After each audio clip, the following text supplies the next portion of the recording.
Traditional ghost stories rely on geographic anchors.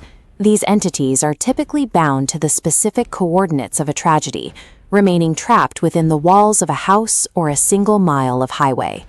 Lucas Miller was driving through this isolation at 1:47 a.m.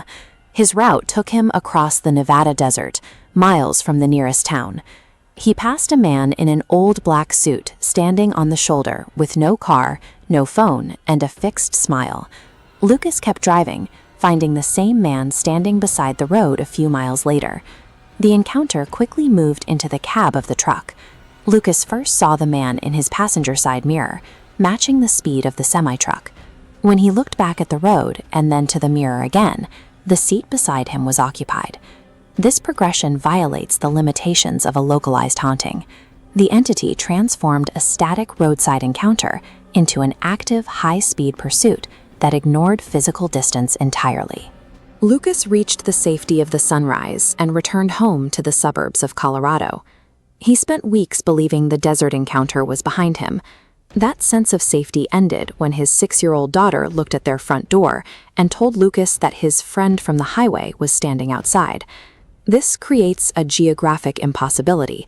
The Nevada desert and Lucas's home in Colorado are hundreds of miles apart. A standard roadside spirit cannot bridge that distance. This entity operates with the intent of an apex predator. Tracking a specific target across multiple state lines suggests we are looking at a creature that requires a criminal profile to understand. The origin of this behavior sits on Highway 93. At an abandoned gas station on this route, evidence of a previous human life still remains. A 1984 newspaper clipping details the execution of a serial killer who targeted travelers on this exact stretch of road. This timeline of the killer's activity highlights a specific psychological signature. Witnesses noted that he always flashed a wide, deliberate smile immediately before a murder. He maintained that smile during his execution. His final vow was to never stop traveling, a compulsion dictating his current movements.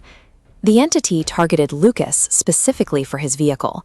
A heavy Mack truck provides a high-speed conduit for crossing state lines, acting as the hijacked vessel he needed to fulfill his final promise. The smiling passenger represents the successful execution of those dying words. The predator traded a physical body for permanent cross-country mobility. When Lucas checked his security camera feed after his daughter's warning, he found the entity standing on his porch in Colorado. The entity's behavior has shifted. He is no longer smiling at Lucas through the glass. He is staring directly into the camera lens. This interaction suggests that digital screens offer no more protection than state lines or locked doors. By acknowledging the camera, the entity demonstrates it can perceive the observer on the other side of the feed. Recognition has become the entity's new method of transport. Seeing the entity, whether in a rearview mirror or on a digital monitor, creates the connection it needs to move from one host to the next. By studying this forensic evidence and looking at the screen, you have provided the entity with exactly what it was looking for: a new vehicle.